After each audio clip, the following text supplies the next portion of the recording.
Cahaya Allah itu tercurah di majlis ini. Rubama warodat alaikal anwar. Ada kalanya Allah pancarkan cahayanya menemui dirimu. Fawajadtal qalba mahsuwan biswaril asar. Akan tetapi Bapak Ibu, cahaya itu menemukan qalbumu sudah terisi penuh dengan gambaran-gambaran duniawi dan bendawi.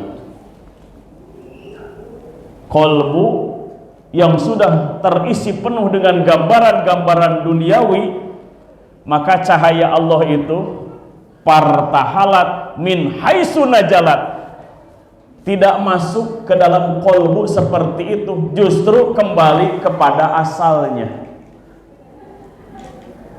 Ibarat cahaya listrik dari gardu utama, bahkan dari bendungan Jatiluhur.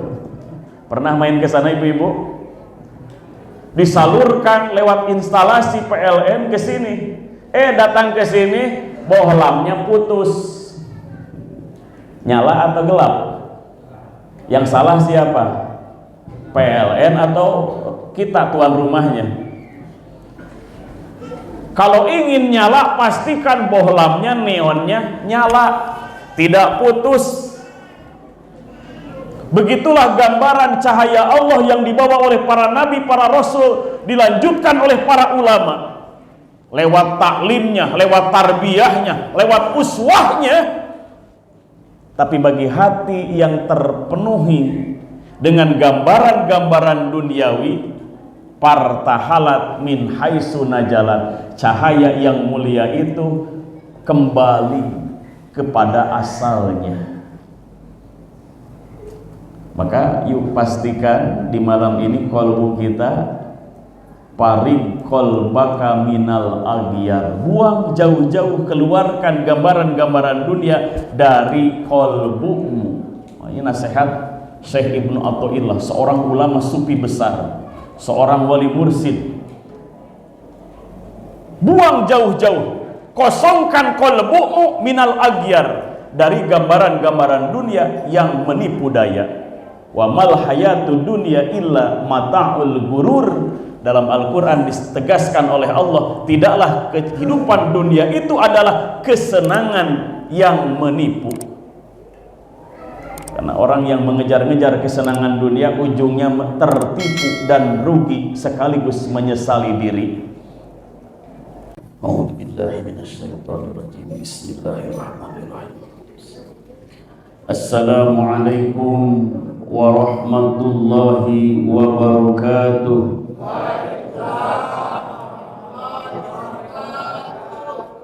Alhamdulillahilladzi ja'ala as-sa'adata fi suhbati as-su'ada wa aqadha min 'ulumihi wa asrarihi 'ala qulubil 'arifin wal awliya.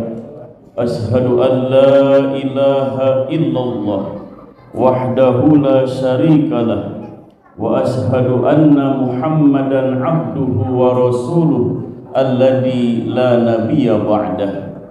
Allahumma salli wa sallim wa barik ala sayyidina wa habibina wa maulana Muhammad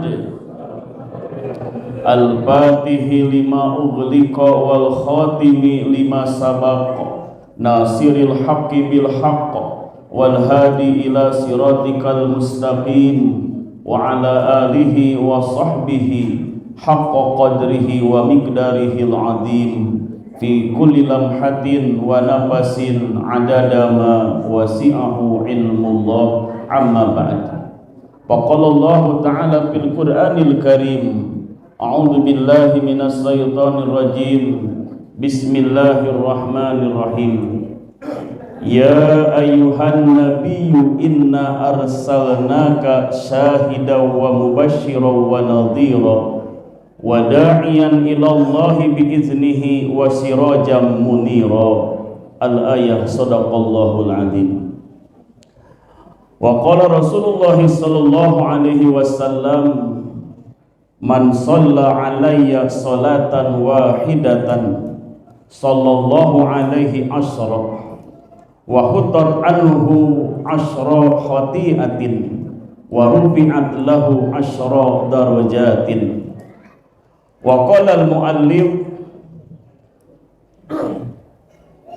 man asraqat bidayatuhu asraqat nihayatuhu. Wa sadaqa rasuluhun nabiyul karim wa nahnu ala dzalika minas syahidin wasyakirin walhamdulillahi rabbil alamin. Yang kami hormati segenap pengurus TKM Masjid Al-Hikmah, para alim ulama, para ajengan, para asatid, para tokoh masyarakat, bapak-bapak, ibu-ibu, hadirin wal hadirat, ikhwani rahimakumullah. Mari bangkitkan kesadaran qalbu kita di malam yang penuh barokah ini, di bulan Rabiul Awal, bulan yang dipilih oleh Allah untuk terlahirnya kekasihnya. Mudah-mudahan kesadaran qalbu yang penuh rasa syukur kepada Allah Subhanahu wa ta'ala, dialah Allah yang senantiasa memberi anugerah kepada kita semua. Mudah-mudahan sepanjang hayat kita Allah mampukan kita menjadi abdan syakuro. Amin ya Allah ya Rabbal alamin. Salawat teriring salam semoga Allah limpah curah kepada junjunan alam, habibana wa nabiyana Rasulullah Muhammad. Tidak lupa kepada seluruh keluarga beliau ahlul bait tercinta, kepada para sahabat setia, kepada para ulama pewaris di setiap zamannya, dan pada akhirnya kepada kita segenap umatnya. Mudah-mudahan kita senantiasa komitmen dan konsisten untuk senantiasa menegakkan syariatnya. Hadirin wal hadirat, ikhwani rahimakumullah. Pada malam ini alhamdulillah Allah lembutkan qalbu kita, Allah mudahkan langkah-langkah kaki kita sehingga kita mampu hadir di majlis yang mulia ini dalam rangka menyambungkan qalbu kita kepada Sang Pencipta supaya kita senantiasa taat kepada Allah Subhanahu wa ta'ala. Pada peringatan Maulid di malam ini, panitia membuat judul Rahasia dan Hikmah Uswah Hasanah Rasulullah Sallallahu Alaihi Wasallam. Segala sesuatu mengandung rahasia. Betul bapak-bapak, ibu-ibu?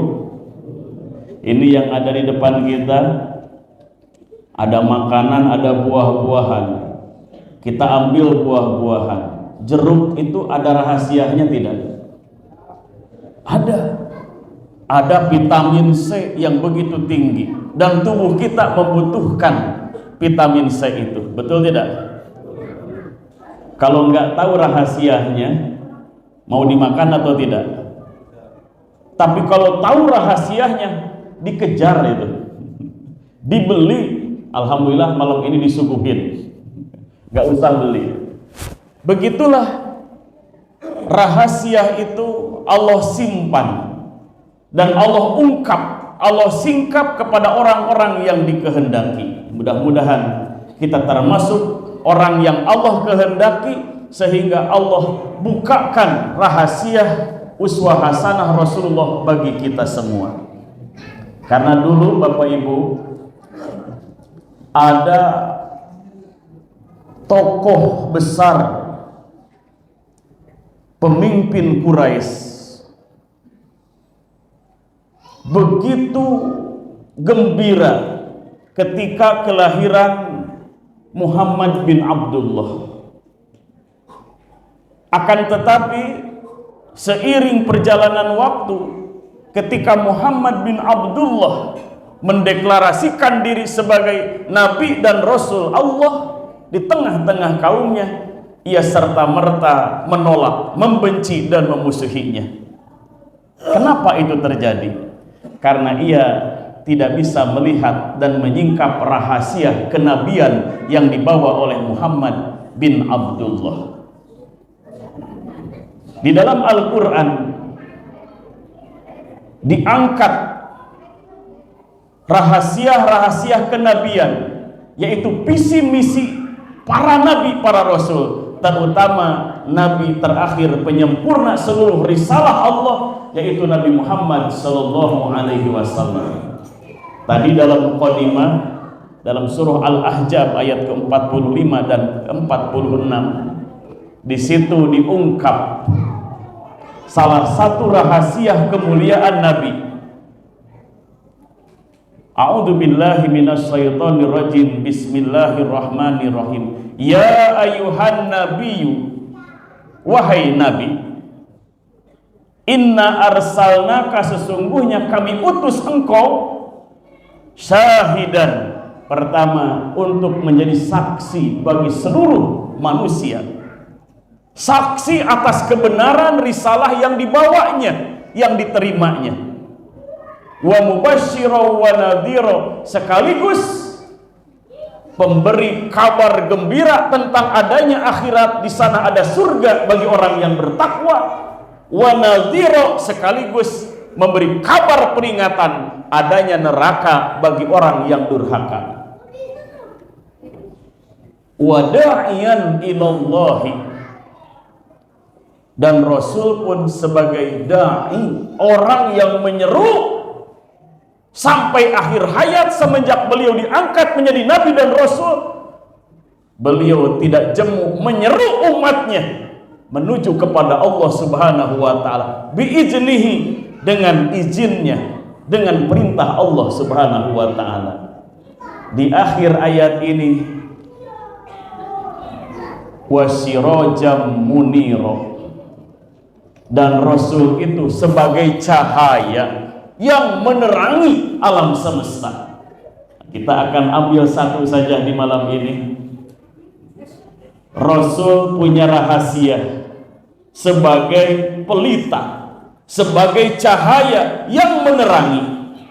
Alhamdulillah kita umat akhir zaman sungguh pun tidak pernah berjumpa dengan Rasulullah, sungguh pun belum pernah menatap wajah mulia Rasulullah, tapi cahaya Rasulullah Shallallahu Alaihi Wasallam bisa kita rasakan saat ini, sehingga kita bisa kumpul di masjid yang mulia ini. Betul bapak-bapak? Tanpa cahaya Allah yang dibawa oleh Rasulullah, qalbu kita gelap gulita adanya. Orang yang hatinya gelap gulita tidak akan sanggup hadir di majlis yang mulia ini. Hadirin wal hadirat ikhwani rahimakumullah.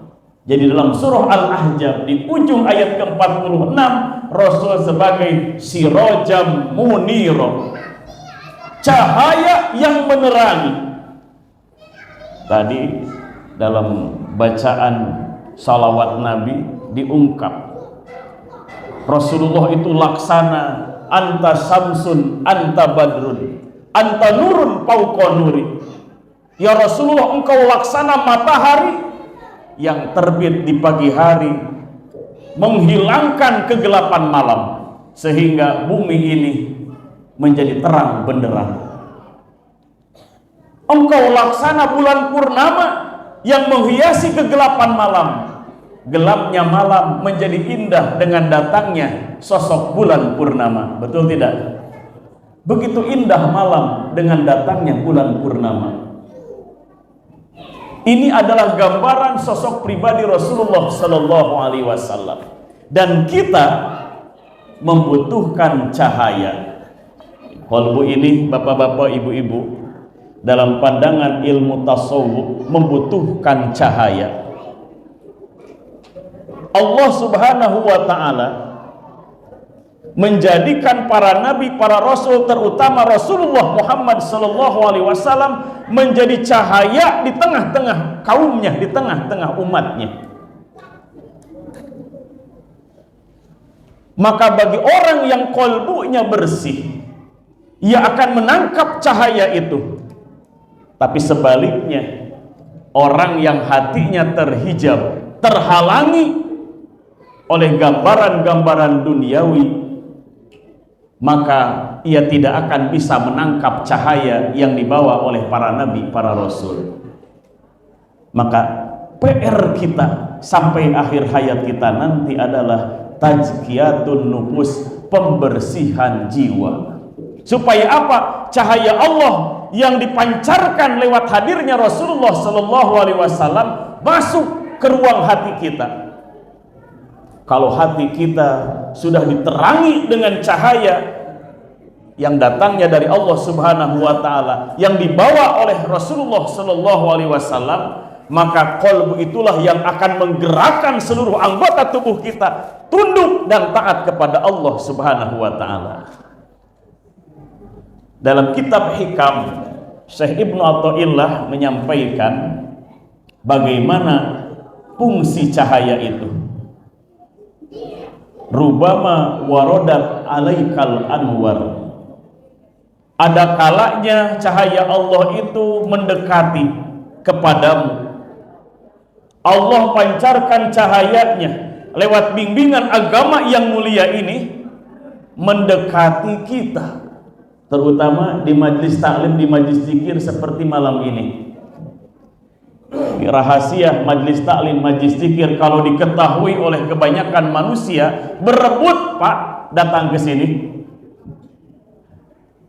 Kalau rahasianya di open, dipublikasikan. Di dalam hadis Rasulullah Shallallahu Alaihi Wasallam menyampaikan, mengungkap rahasia majlis taklim dan majlis zikir. La yaqudu qaumun yadhkurunallah. Tidaklah duduk-duduk suatu kaum duduknya itu zikir kepada Allah. Di malam ini kita mengingat Allah lewat wasilah kekasihnya, lewat peringatan Maulid Rasulullah Sallallahu Alaihi Wasallam. Duduk suatu kaum zikir kepada Allah seperti kita malam ini. Rahasianya apa?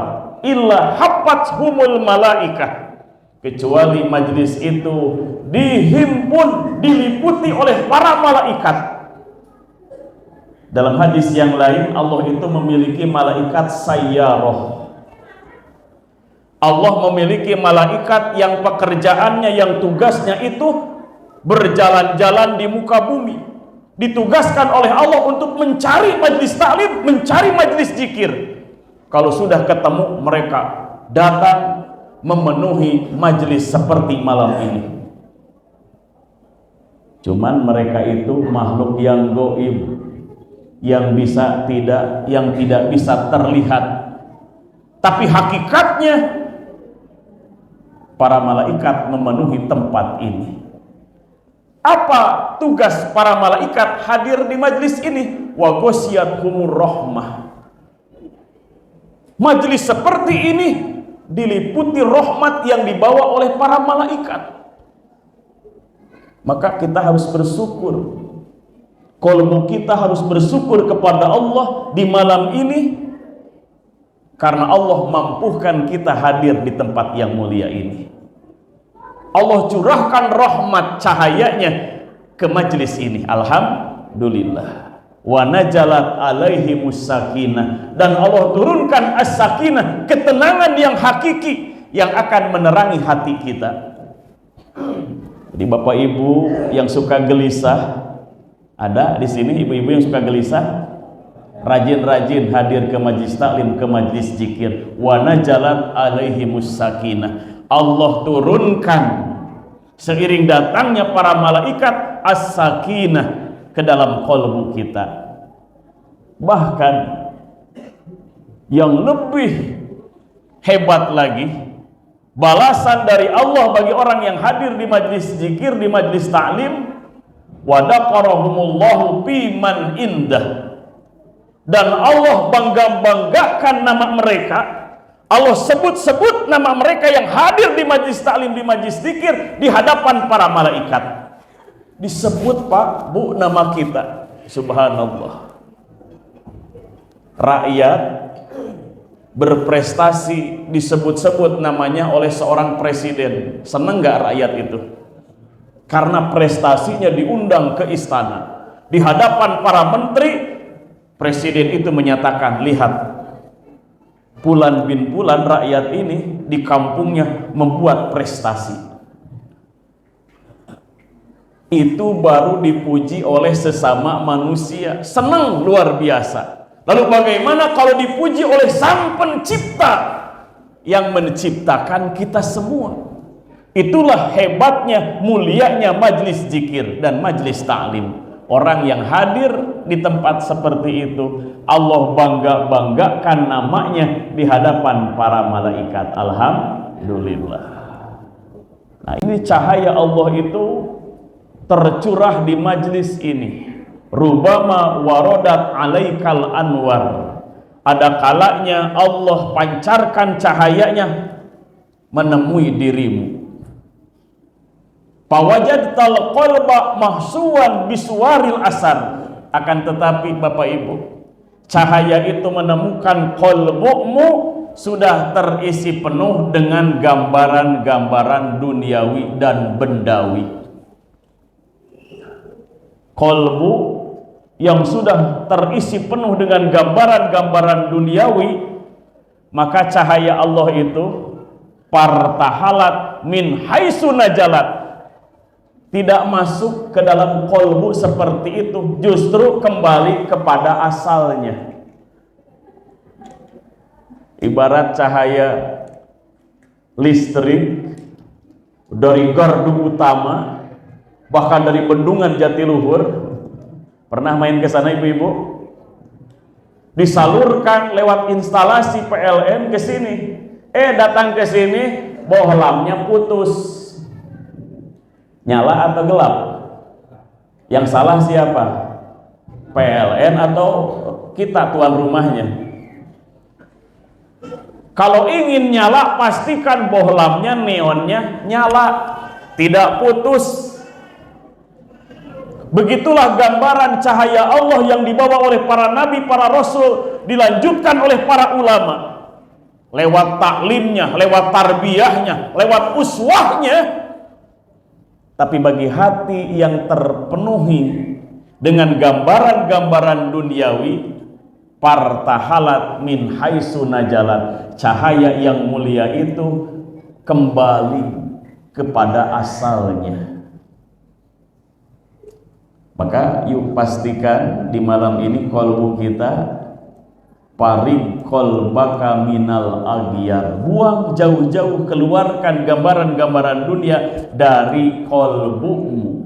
Ini nasihat Syekh Ibnu Athaillah, seorang ulama sufi besar, seorang wali mursyid. Buang jauh-jauh, kosongkan kolbumu minal aghyar, dari gambaran-gambaran dunia yang menipu daya. Wa mal hayatud dunya illa mata'ul gurur. Dalam Al-Quran ditegaskan oleh Allah, tidaklah kehidupan dunia itu adalah kesenangan yang menipu. Karena orang yang mengejar-ngejar kesenangan dunia, ujungnya tertipu dan rugi sekaligus menyesali diri. Bersihkan, keluarkan, supaya apa? Yamla'uhu bil ma'arifi wal asrari, supaya Allah penuhi qalbumu dengan cahaya Allah itu menjadi ma'rifat, mengenal kepada Allah, sekaligus dipenuhi dengan rahasia-rahasia Allah. Jadi bagi orang yang hatinya bersih, lalu datang cahaya Allah menerangi qalbunya menjadi mengenal kepada Allah, sekaligus mengenal rahasia-rahasia kehidupan ini. Kalau Bapak Ibu mengenal rahasia-rahasia kehidupan, pasti tenang hidupnya. Tapi bagi orang yang tidak mengenal rahasia-rahasia kehidupan, galau adanya. Datang musibah, bagi orang yang mengenal makrifat kepada Allah, sekaligus mengetahui rahasia di balik musibah, bahwa di balik musibah itu, bagi orang yang ridho, bagi orang yang sabar, bagi orang yang tawakal kepada Allah menghadapi musibah, ada derajat yang tinggi yang Allah sediakan. Tenang tidak? Tenang, ridho. Musibahnya boleh sama, bagi si A putus asa, bagi si B ridho adanya. Kenapa? Si B mengenal kepada Allah, sekaligus rahasia di balik musibah. Hati ini tempat terpancarnya cahaya Allah, sekaligus kolbu itu akan mengenal kepada Allah dan mengenal kepada rahasia-rahasianya. Hadirin wal hadirat ikhwani rahimakumullah. Maka bersihkan kolbu kita dari gambaran-gambaran dunia. Ini gambaran-gambaran dunia ini subhanallah Bapak Ibu. Ini yang suka terbayang-bayang di dalam kolbu. Betul tidak? Jangankan benda yang mahal, benda yang murahan saja, kalau sudah jadi hobi, itu terbayang-bayang di hati. Betul Bapak-bapak? Ayah suka ngusep di dia. Waduh, itu usep sabaraha hargana Bu, Pak.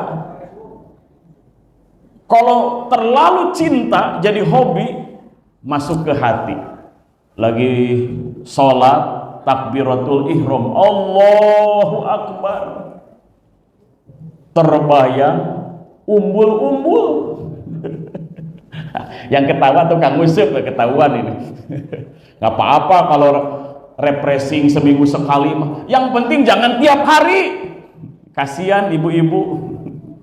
Betul Pak? Boleh seminggu sekali mah, ajak Ustadz ke sana ya, bareng-bareng kita ngusep. Tapi jangan tiap hari.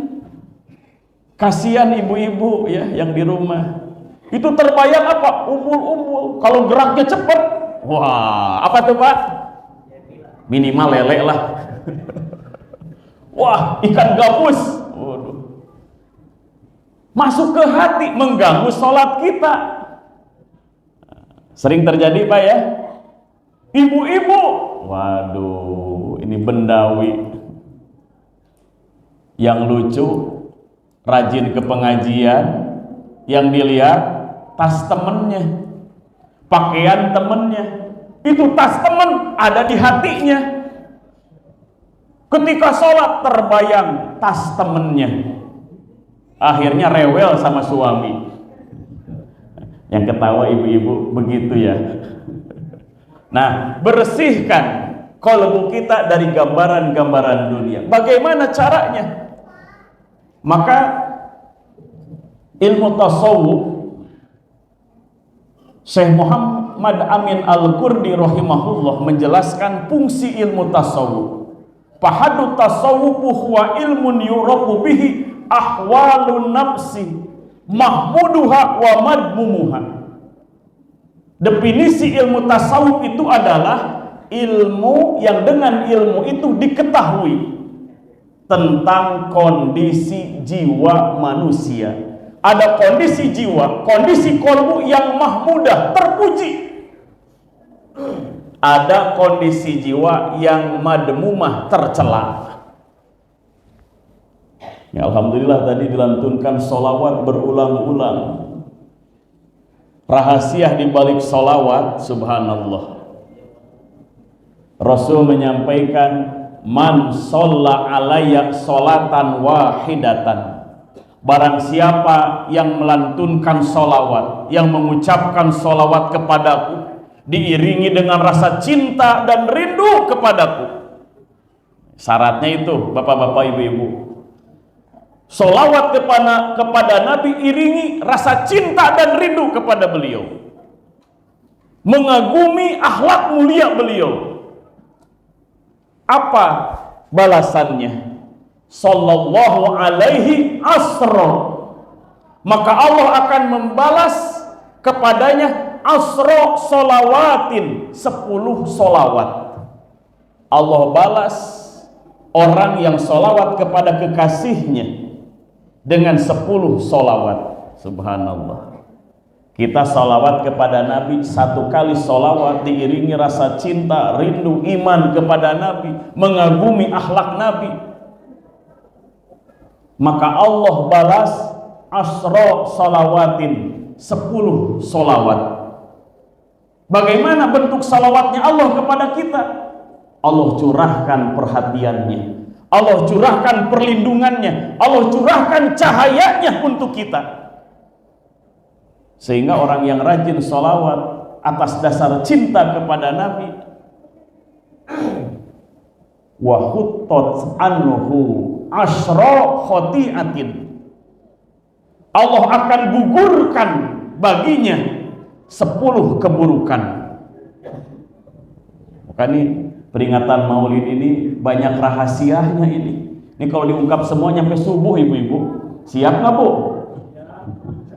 Silahkan siap di masjid mabit, saya mah pulang. Ini banyak rahasianya, ya, karena kemuliaan itu banyak rahasianya. Allah hapus, Allah gugurkan 10 keburukan.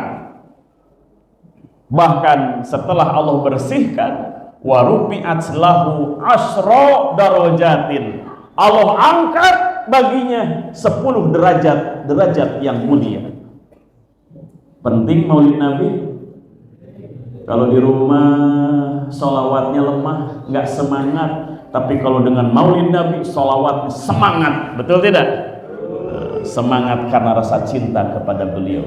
Nah, rahasia sholawat ini selaras dengan tujuan ilmu tasawuf. Ada proses pembersihan jiwa. Tadi dengan sholawat dibersihkan 10 keburukan. Tadi dilanjutkan definisi tasawuf dalam kitab Tanwirul Qulub. Syekh Muhammad Amin Al-Qurdi menjelaskan, dengan ilmu tasawuf diketahui kondisi jiwa manusia, ada yang mahmudah terpuji, ada yang madmumah tercela. Lalu dilanjutkan, wa kaifiyatu tathhiriha minal madmumi minha, dan bagaimana caranya membersihkan jiwa dari kotorannya, dari sifat-sifat buruknya. Jadi dengan ilmu tasawuf itu diketahui bagaimana cara membersihkan qalbu. Wa kaifiyatu tathhiliha bil iktisabi bi mahmudiha, dan bagaimana cara menghiasinya, mendandaninya dengan sifat-sifat kemuliaannya. Setelah bersih didandani. Ibu-ibu kalau ke undangan dandan dulu, mandi dulu. Masa bangun tidur langsung dandan? Mandi dulu, cuci muka dulu minimal, baru dandan, baru pakai make up. Betul nggak ibu-ibu? Begitu pula qalbu kita harus mengetahui bagaimana membersihkannya dari sifat-sifat tercelanya, lalu wa tahliyatuha bil iktisabi bi mahmudiha, lalu bagaimana cara mendandaninya, mensifatinya dengan sifat-sifat yang mulia. Hadirin wal hadirat ikhwani rahimakumullah, Rasulullah sallallahu alaihi wasallam hadir dalam kehidupan umat manusia sebagai sirajam muniro, sebagai cahaya yang menerangi. Bagaimana cara Rasulullah sallallahu alaihi wasallam melakukan proses tazkiyatun nufus bagi para sahabatnya, supaya para sahabatnya bisa menerima pancaran cahaya Allah yang dibawa oleh Rasulullah sallallahu alaihi wasallam.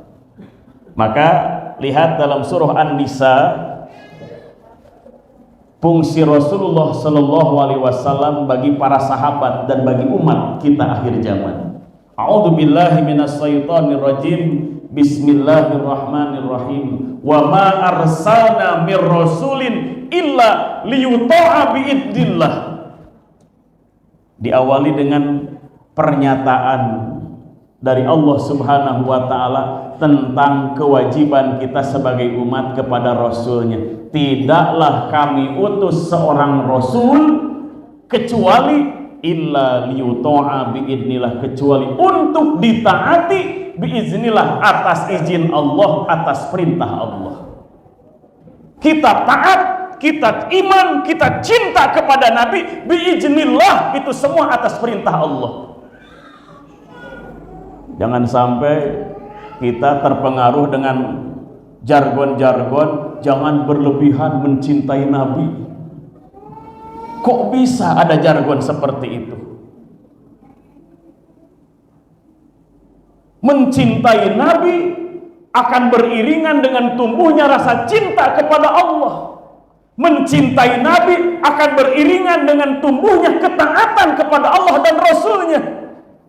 Karena dengan cinta itu akan terlaksana dengan rela adanya. Betul nggak bapak-bapak? Kita cari nafkah nggak merasa lelah. Kenapa? Cinta kepada keluarga.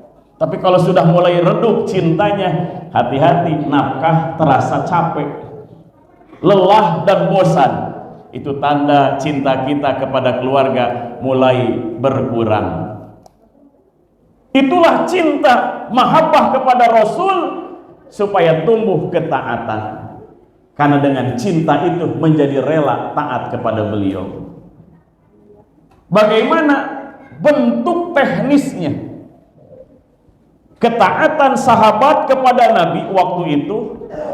Selanjutnya ayat menjelaskan, walau annahum iddolamu, seandainya mereka para sahabat waktu itu iddolamu angkusahum, seandainya mereka berbuat dolim kepada diri mereka, ada jatuh dosa baik yang besar maupun yang kecil, bagaimana sikap sahabat? Ini yang patut kita contoh. Ja'uka, datang langsung kepadamu, kepada Nabi Muhammad sallallahu alaihi wasallam. Apa tujuannya? Fastaghfirullaha wastaghfarulahumur rasul. Mereka memohon ampun kepada Allah di hadapan Nabi sebagai wasilah. Wastaghfarulahumur rasul, dan Rasul pun memohonkan ampun bagi dosa mereka. Lawajadullaha tawwabar rahimah, maka mereka mendapati Allah tawwabar rahimah, menerima tobat mereka dan menyayangi mereka. Jadi fungsi Rasul adalah mujakin nufus, pembersih jiwa umat. Dalam ayat ini jelas teknisnya, kalau umat ini jatuh dosa, jangan betah dengan dosa. Umat terdahulu, sahabat datang langsung kepada Nabi. Sahabat itu orang yang alergi dengan dosa. Kita kalau alergi dengan makanan, kira-kira bagaimana? Segera cari obatnya. Ini kalau kita dengan dosa alergi nggak Pak? Apa betah? Ini para sahabat, bapak-bapak, ibu-ibu alergi dengan dosa. Sedikit saja berbuat dolim kepada diri mereka, jatuh dosa, ja'uka, datang langsung kepada Nabi. Gak mau tinggal di rumah, istighfar kepada Allah, ingin di hadapan Nabi, ingin dibimbing tobatnya. Tobat juga harus diajarin, harus dibimbing, supaya apa? Taubatan nasuha, supaya tobatnya tobat yang totalitas, bukan tobat sambal. Gimana kalau tobat sambal? Tobat makan sambal, kenapa? Pedes, sakit perut, besok nyocol lagi. Tobat yang totalitas, sebagaimana para sahabat datang kepada Nabi, ya Rasulullah, aku telah berbuat dosa ini dan itu, mohonkan ampun atas dosa kami ya Rasulullah kepada Allah subhanahu wa ta'ala. Digambarkan dalam ayat tadi, fastaghfirullaha wastaghfarulahumur rasul. Mereka mohon ampun kepada Allah di hadapan Nabi, dan Nabi langsung memohonkan ampun atas dosa para sahabatnya. Maka Allah langsung menerima tobat mereka dan menyayangi mereka. Alhamdulillah. Tazkiyatun nufus ini sangat penting, pembersihan jiwa. Maka dosa terbagi dua, ada dosa yang zahir, ada dosa yang batin. Kalau dosa yang zahir, jangankan orang tua, anak kecil juga tahu. Datang azan, ditinggalkan, kata anaknya, papa sholat dulu. Anak kita mengingatkan, karena yang zahir kelihatan ruku sujudnya, kelihatan awal wudunya, bapaknya diam aja sampai akhir waktu sholat, anaknya protes. Pernah bapak-bapak diprotes sama anaknya? Pernah ya? Ibu-ibu pernah diprotes sama anaknya? Mama pakai kerudung dong. Ada yang pernah diprotes begitu? Anak saja tahu kalau kita berbuat dosa yang zahir, yang nampak. Maka dalam Al-Quran, wadaru doharul ismi wa batinah, jauhi olehmu dosa yang zahir dan dosa yang batin. innal ladzina yaksibunal isma sayujzauna bima kanu yaqtaribun. Karena sesungguhnya orang yang berbuat dosa, baik yang zahir maupun yang batin, yang samar, yang tersembunyi, kolbu ini dalam pandangan ilmu tasawuf bisa berbuat dosa, maksiatul batin, kata Imam Al-Ghazali dalam kitab Ihya Ulumuddin. Batin kita bisa berbuat dosa. Maka dalam Al-Quran disebutkan sesungguhnya orang yang berbuat dosa kelak akan dibalas oleh Allah di hari kiamat. Dosa yang zahir kita bisa jaga, kita lupa, ada yang mengingatkan.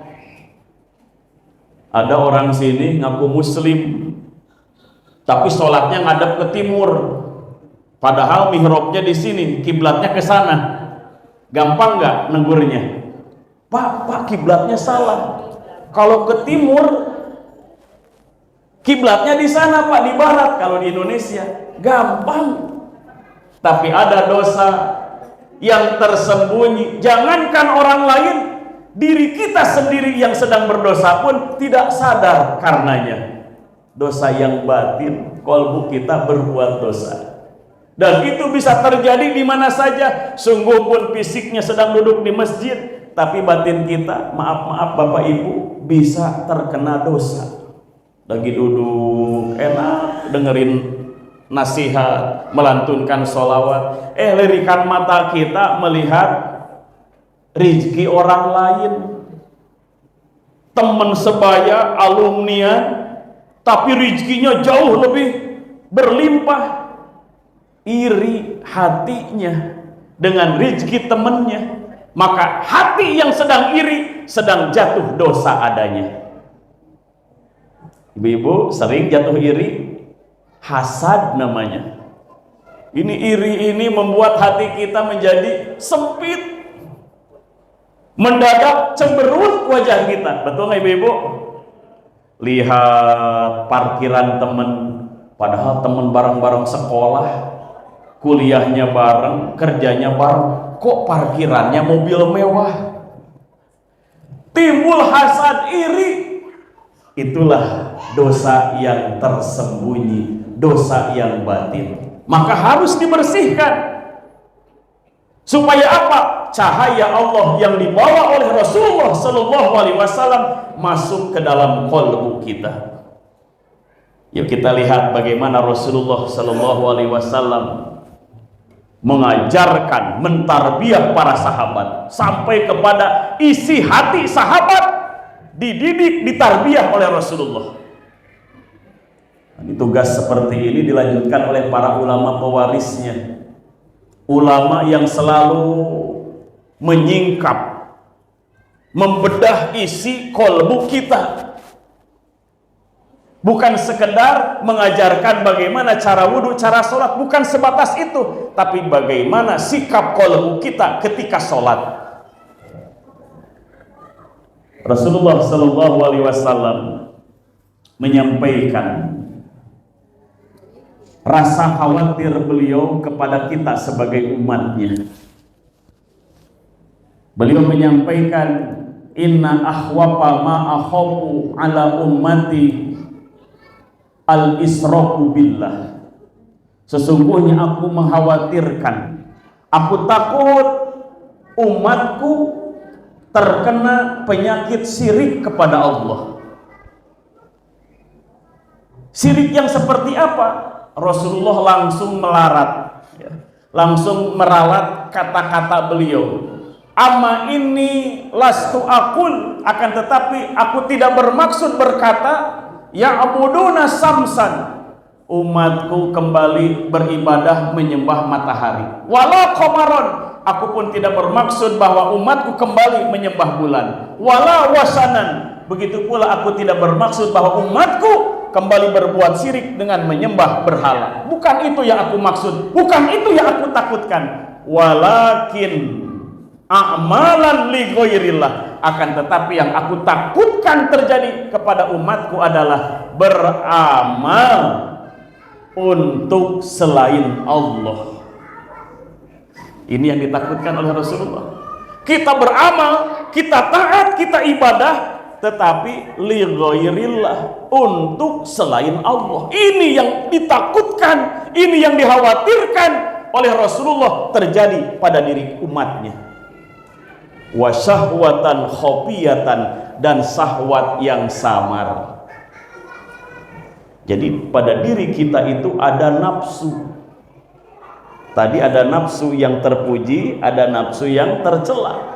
Yang dikhawatirkan oleh Rasul, jiwa nafsu yang tercela menguasai qalbu kita, sehingga beramal sungguh pun secara fikih, secara syariat benar, wudunya benar, syarat rukunnya terpenuhi, sholatnya pun benar, syarat dan rukunnya terpenuhi, tapi qalbunya goplah entah kemana.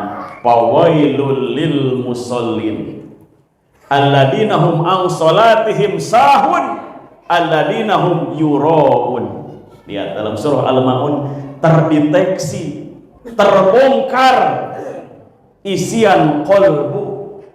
Apabila qalbu itu goplah lalai, celaka bagi orang yang sholat. Sholat yang seperti apa? Orang yang lalai dengan sholatnya. Para ulama memperinci lalai dengan waktu sholatnya. Ada waktu luang, dilalaikan waktu kesempatan itu. Akhirnya sholatnya di akhir-akhir, itu pun termasuk yang lalai. Adapun sungguh pun tepat waktu, tapi ternyata sholatnya itu hatinya goplah. Sahun ay goplatun, bacaannya bacaan sholat, tapi hatinya tidak kepada Allah. Bahkan ro'un riya ternyata mendirikan sholatnya. Nah, inilah penyakit yang dikhawatirkan, yang ditakutkan oleh Rasul menimpa umatnya. Kira-kira Bapak Ibu, kalau ditanya jujur ya, sering terjadi tidak pada qalbu kita kondisi tadi? Sering sekali. Dan anehnya, nggak ada tuh ceritanya orang tobat dari riya. Pernah dengar nggak Pak Ajengan, Pak Kiai? Ya Allah, dia menangis. Aku tadi sholat ternyata riya, ya Allah. Ampuni ya Allah.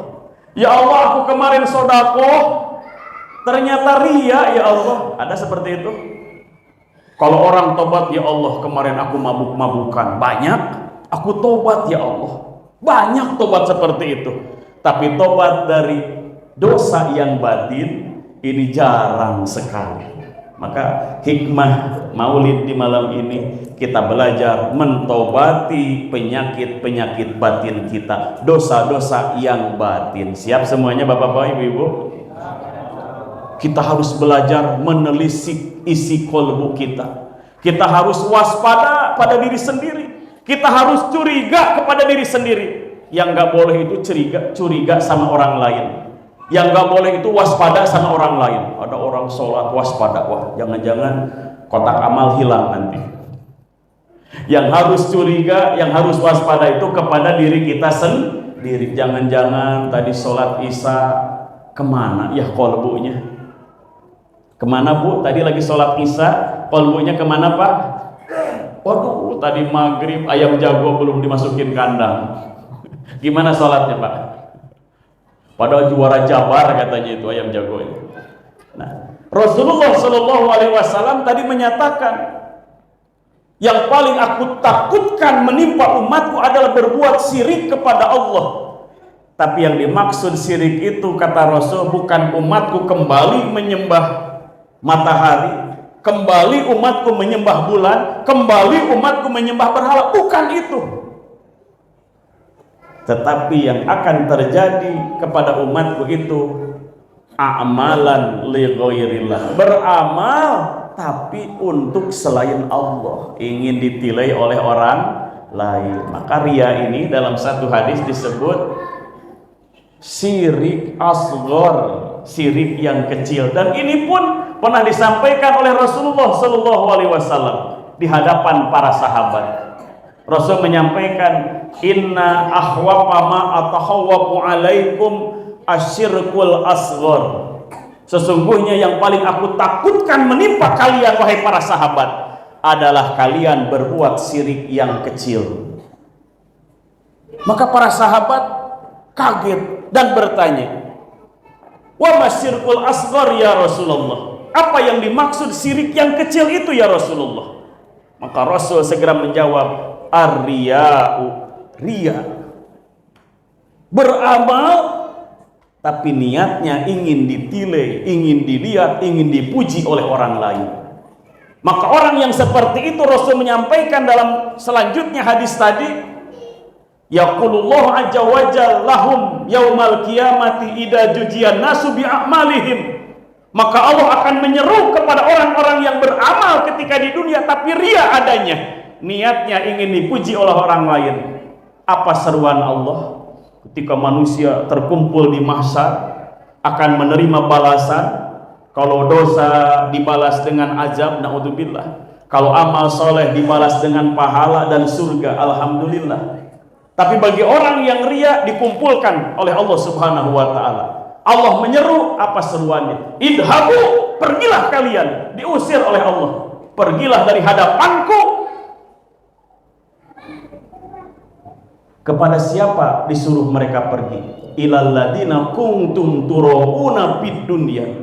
Pergilah kalian dari hadapanku kepada orang yang kalian ketika di dunia beramal ria di hadapan mereka, ingin ditilai oleh mereka, pergi kepada mereka.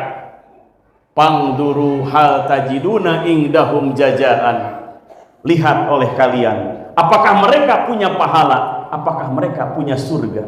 Dulu kalian ingin ditilai oleh mereka, minta pahala, minta surga kepada mereka. Diusir dari hadapan Allah orang yang beramal karena ria. Na'udzubillahi min dzalik. Nah, inilah penyakit batin yang akan menghalangi qalbu kita dari pancaran cahaya Allah Subhanahu wa taala. Nasihat sebanyak apapun tumpul, nggak masuk ke dalam hati. Kenapa? Karena di hatinya penuh dengan penyakit-penyakit yang batin. Fi qulubihim maradun fajadahumullahu marada. Di hati mereka ada penyakit.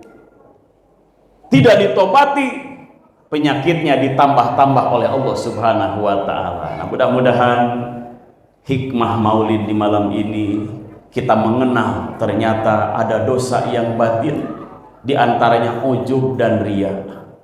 Nah, ini ujub dan riya ini harus kita tobati, harus kita bersihkan dari qalbu kita.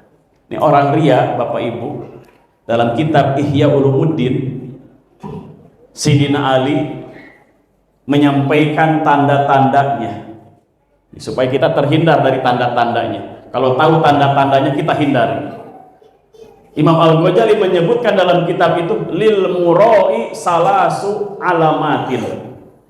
Bagi orang yang suka ria, bukan namanya ria ya, ada namanya Ibu Ria di sini, bukan ya.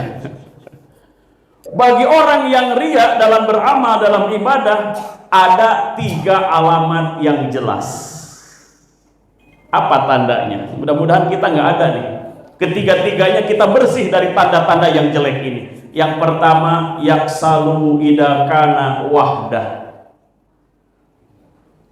Malas beramal, berat sholatnya ketika sendirian.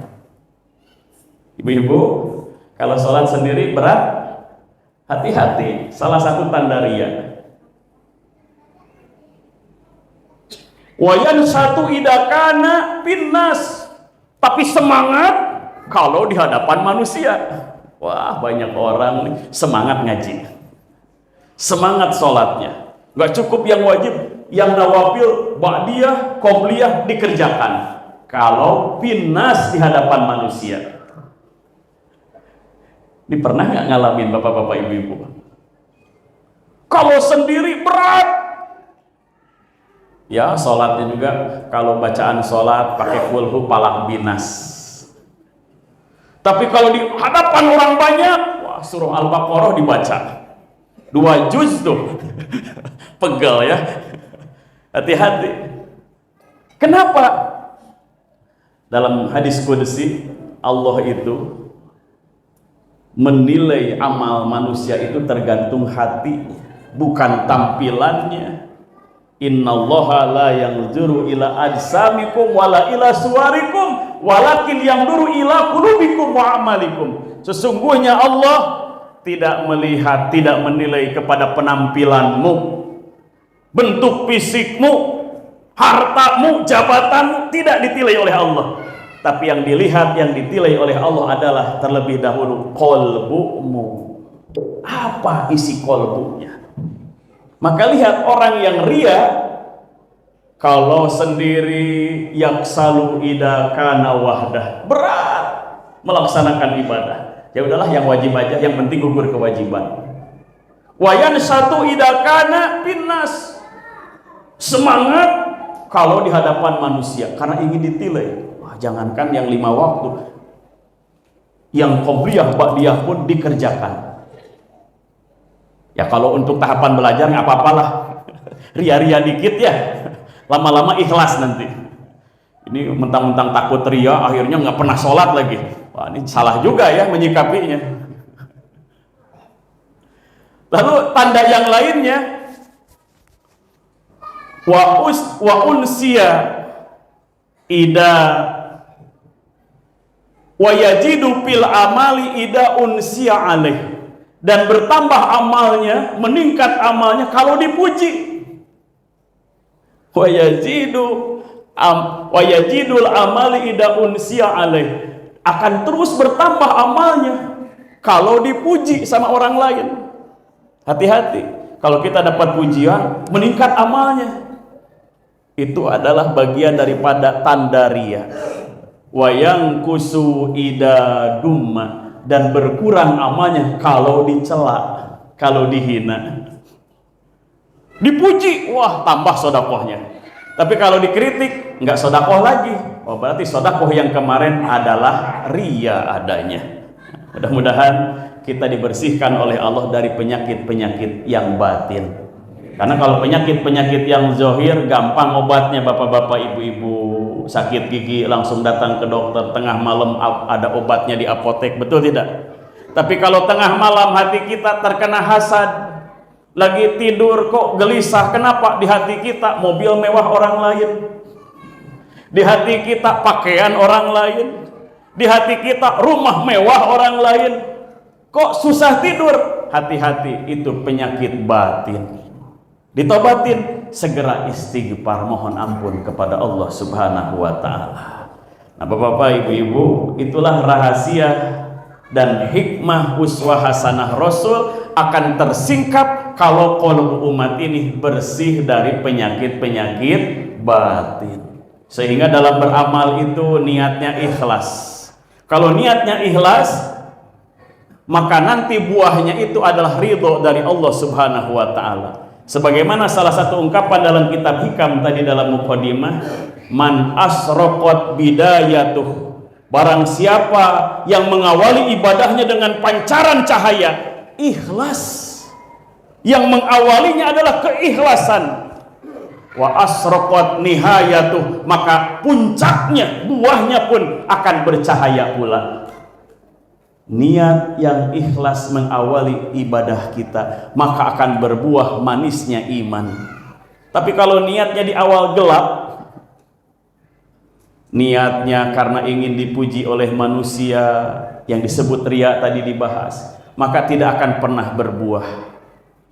Maka hati ini adalah modal kita ibadah kepada Allah Subhanahu wa ta'ala.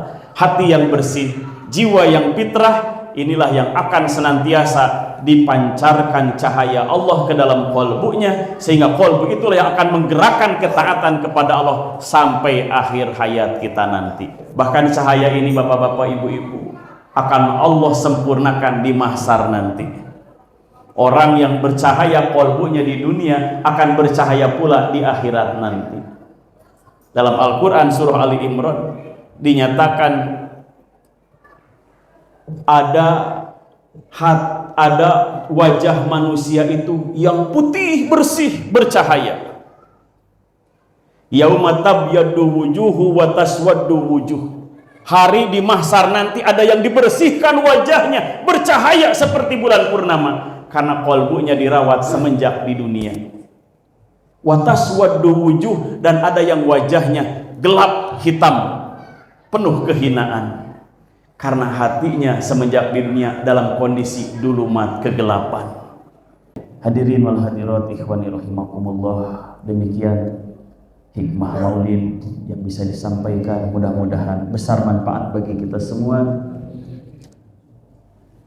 dan mohon maaf atas segala kekurangan. Mari kita tutup dengan doa.